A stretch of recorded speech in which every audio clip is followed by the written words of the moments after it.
What's up, guys? It is Corey from SuperKamiGuru9000, and welcome to my review of Bleach, Chapter 523. And before I get into the actual chapter, I just want to mention there was a color page this week, and compared to the one that was in Naruto, it was kind of unimpressive. It was basically just Ichigo and Renji shoveling snow. Yes, they're shoveling snow, and they're wearing some winter attire and everything, and I guess that's just to emphasize the fact that it's fucking cold outside. So it really wasn't anything too great. Although I did like the little bit at the end where you get to see that Kon is stuck in the snow. So that was kind of funny. But anywho, let's go on to the actual story this week. There were really two important events that were going on. We get to go back to Renji and Ichigo's training with Namaya Oetsu. We get to see that they're going to be fighting against these weird new bad guys, which are called the Asauchi. At least that's how I'm guessing it's pronounced. And we go on to explain that the Asauchi are apparently the manifestations of the Zanpakuto, basically before they're really powered up. And they look really freaky. They're basically just these big, blank, white-faced guys, and they have no eyes or mouth whatsoever. Instead, where their eyes are actually these two mouths, and there's actually drool coming out of them, and it's real freaky looking, really disturbing, and we find out that they're going to be fighting against Ichigo and Renji, and they're going to have to be doing some serious training, and Ichigo's like, why the fuck are we fighting against these guys? Why?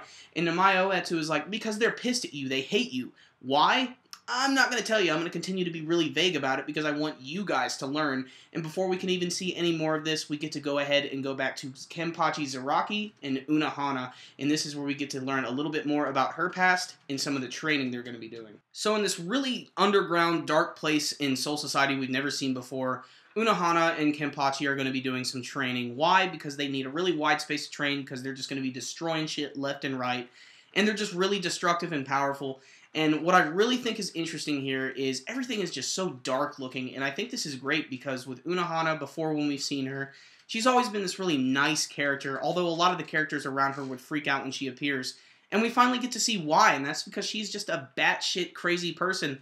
And apparently we learned she used to be a bad guy at some point, and then she eventually joined the Gotei 13, and she's also sort of responsible for why the 11th Division is the way it is. And this is really interesting, and it gets even crazier when we learn that apparently Kenpachi and Unohana fought at some point, and they both have these scars that are very distinct. First and foremost, Unohana has one that is right on her chest, and apparently she was stabbed right here. And then Kenpachi, it looks like we finally get to learn where he got that big scar right across his eye. And it looks like he got that from Unohana as well. And this is when they immediately start getting ready to battle again, and this is where the chapter comes to a close, and it's a great way to end it because I just want to see what's going to happen now. Things are really heating up in Namaya Oetsu's place with the Asauchi. I think that's really interesting how they went on to explain that all the Gotei 13 members get a sword, and then they eventually have to make their Asauchi into something special. So I can't wait to see how they explain what these things really are later on. But the Kenpachi stuff, God, that is crazy, man. Unohana is such a freaky character. And I can finally understand why everybody was so afraid of her. The way she's drawn this week, every single panel with her, there's one in particular, she looks really menacing. And Kenpachi himself, he's always just really awesome to watch. It doesn't matter. He's not threatened by any of this. He's always ready to go down for a really good battle. So this was a really fun chapter this week. However, it was still spread a little too thin. I wish they could have included a little bit more, so I'm just going to drop an 8 out of 10 on this one, but it's still an entertaining read, so you guys need to check it out. You're going to learn a little bit more about Captain Unohana, and you'll get to see a little bit more about what Renji and Ichigo are doing. So check this one out, guys. It was really good. Alright, guys, that concludes this review of Bleach 523, but how did you feel about this week's chapter? Did you like learning a little bit more about Unohana, and what do you expect to see from these Asauchi characters? You can let me know in your comments below. Remember, guys, as always, if you like this video, make sure and give it a thumbs up. It really helps these videos out a lot. Alright, guys, I'll see you next time. SuperKamiGuru9000. Out.